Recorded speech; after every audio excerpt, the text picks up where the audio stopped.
Le soleil brillait sur la petite colonie du Far West, et la poussière montait doucement sous les pas des gens rassemblés pour le plus grand événement de l'année, le Grand Rodéo. Tous les regards étaient tournés vers l'arène, où les cow-boys les plus courageux se préparaient à démontrer leurs compétences. Parmi eux, le chapeau enfoncé sur le front et le regard déterminé, se trouvait Jim Carter. C'était sa dernière chance. S'il gagnait le concours, le prix, un sac rempli de pièces d'or, sauverait sa ferme, l'endroit où il vivait avec sa femme, Suzy. S'il perdait, tout ce pourquoi ils avaient travaillé leur serait confisqué par des banquiers impitoyables. Fais-toi confiance, Jim. Vous êtes le meilleur.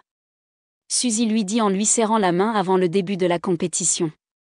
Jim rejeta son chapeau en arrière et monta sur un énorme taureau noir qui frappait du sabot, prêt à le faire tomber de la selle. Le son de la cloche retentit et le taureau sauta avec puissance. Les gens dans le public ont commencé.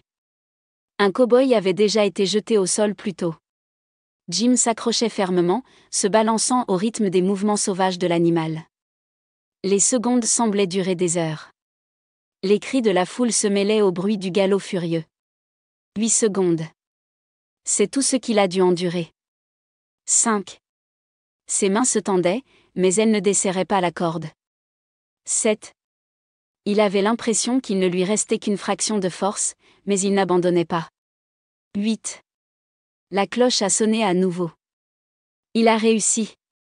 Jim sauta et leva les bras en l'air tandis que la foule explosait en acclamations. Lorsqu'il quitta l'arène, Suzy courut vers lui avec les larmes aux yeux. « Je l'ai fait, Suzy. La ferme est sauvée. » Suzy le serra fort dans ses bras. Elle savait que son mari n'était pas seulement le cow-boy le plus courageux de l'Ouest, mais aussi le plus déterminé. Le courage et la persévérance peuvent surmonter même les épreuves les plus folles de la vie. Fin.